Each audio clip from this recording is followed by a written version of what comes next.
5번입니다. 공부하실 때는 한 6개월 정도는 쭉 하시면 돼요. 행정법은 보통 한 6개월 정도 공부하시면, 그러니까 물론 공부하실 때는 이제 기출문제가 가장 중요하고요. 그리고 이제 판례 중심으로 공부하시면 됩니다. 그러면 이제 결과적으로 이제 만족할 만한 점수를 이제 얻으실 수가 있어요. 5번부터 볼게요. 5번이요.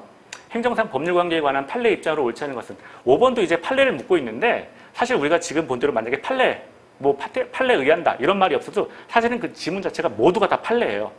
자, 1번부터 보면 공법상 근무관계 형성을 목적으로 하는 채용계약의 체결 과정에서 행정청의 일방적인 의사표시로 계약이 성립하지 아니한 경우 관계법령이 상대방의 법률관계에 관하여 구체적으로 어떻게 규정하고 있는지에 따라 의사표시가 항고소송의 대상이 되는 처분에 해당하는 것인지, 아니면 공법상 계약관계 일방 당사자로서 대등한 지위에서 행하는 의사표시인지를 개별적으로 판단해야 한다. 일단 지문 자체가 굉장히 길어요. 굉장히 긴데 익숙해집니다. 자, 지금 1번 질문에서 물어본 건 뭐냐면 행정청의 의사표시에 관해서 물어보고 있어요. 여기서 지금 여기 뭐 항고소송의 대상이 되느냐, 아니면 그 계약관계 일방의 당사자로서 대등한 지위에서 행하는 것이냐, 행정청의 의사표시인데요. 우리가 항고소송의 대상이 되는 여기 아까 처분이란 말이 나왔죠? 이 처분이라고 하는 것은 어떤 의미냐면 행정청이 우월적 지위에서 의사표시를 한 경우를 우리가 처분이라고 해요. 행정청이 위에서 이렇게 아래로 내려다보고 우월적 지위에서 행하는 의사표시에 해당되는 것을 우리가 처분이라고 봅니다.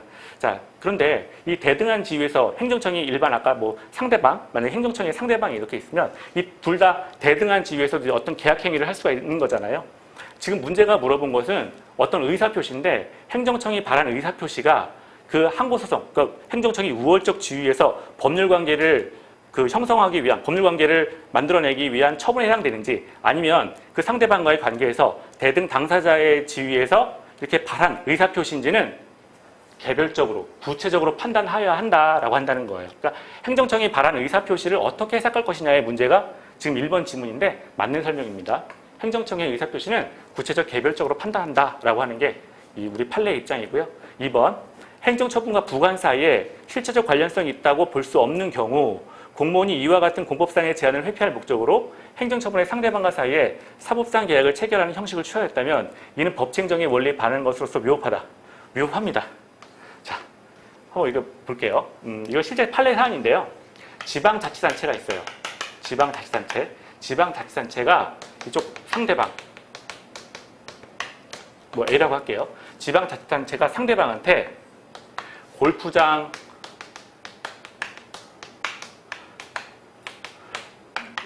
사업 계획에 대해서 승인을 해줍니다. 승인을 해주면서 동시에 상대방한테 돈을 내라고 한 거예요. 그래서 이쪽에 이렇게 기부금을 납부하게 합니다.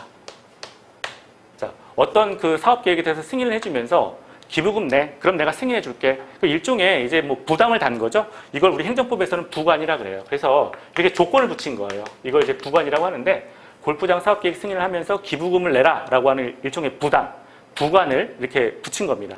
그런데 우리 공법에서는 그러니까 국가와 일단 행정청과 상대방 사이의 관계를 우리가 공법관계라고 하는데, 이 공법에서는 이렇게 골프장 사업 계획을 승인해 주는 것하고 그 대가로 돈을 내는 것하고는 서로 특별한 결령관계는 없다는 거예요. 그래서 결령관계가 있으면 일반적으로 인정을 해주는데 이런 결령관계가 없다면 이런 관계 자체를 부정을 합니다.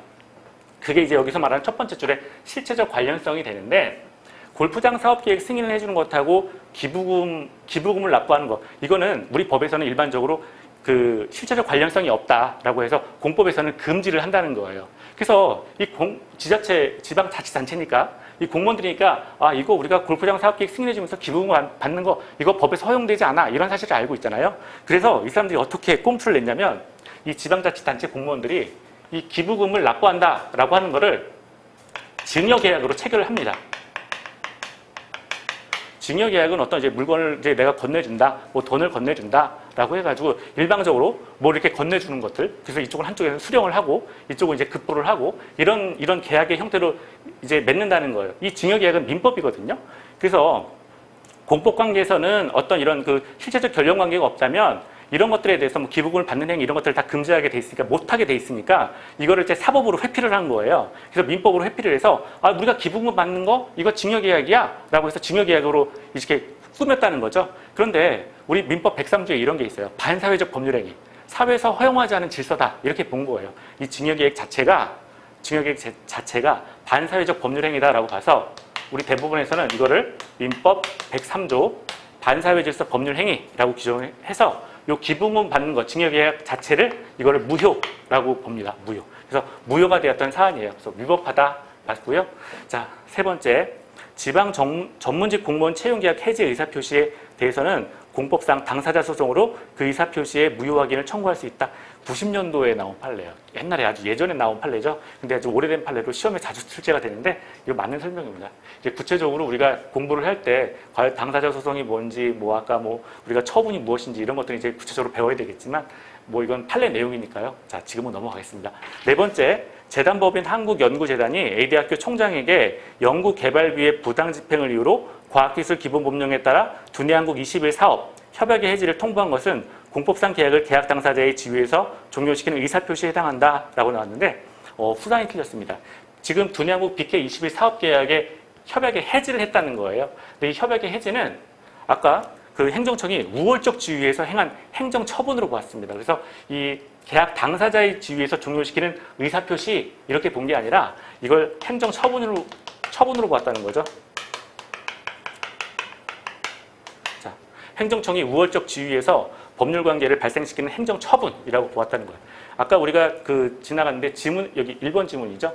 자, 그래서 어떤 행정청이 의사표시를 한 것과 관련해서 이게 그 행정청이 우월적 지위에서 행하는 의사표시인지 아니면 대등한 당사자의 지위에서 체결한 표시한 의사표시인지 이거는 구체적 개별적으로 판단해야 한다라고 해서 우리가 1번 지문에서 본 적이 있는데 밑에 거, 아래 거 지금 BK21 사업 협약의 해지 같은 경우는 우월적 지위에서 행정청이 우월적 지위에서 행한 행정처분으로 보았다라고 하는 거죠. 그래서 판례가 이렇게 나눠서 보고 있습니다. 5문제를 다 봤는데 그리고 여러분들이 받으신 그 10문제 공통점이 있어요. 전부가 다 판례입니다. 각 지문들이 다 판례라는 거예요. 그래서 우리가 앞으로 이제 행정법 공부하실 때는 이 수많은 판례를 과연 어떻게, 그러니까 이론을 공부하시고 이제 판례를 볼 텐데 이론을 공부하시고 그다음에 판례를 접목해야 이렇게 보셔야 쉽게 잊어버리지 않습니다. 그래서 판례 공부 충분히 하시고 지난 5년 정도의 기출문제에는 이제 완벽하게 숙지를 하시면 행정법은 고득점이 어렵지 않습니다. 예. 그래서 뭐 이 정도로 할까요? 예.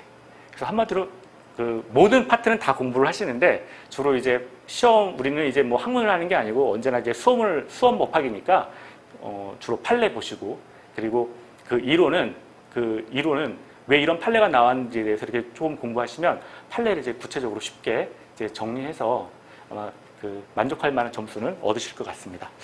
예, 뭐 수고하셨고요. 예, 다음에 뭐 수업 때 만나게 되면 만나는 걸로 하겠습니다. 수고하셨습니다. 예. 그리고 저기 답안지가 혹시 다 나갔나요? 예. 그래서 답안지 읽어보시면 아마 뒤에다 뭐 판례 이렇게 다 판례 번호 있을 거예요. 그러면 다 판례구나. 오늘 요 정도만 확인하셔도 아마 될 것 같습니다. 수고하셨습니다. 예.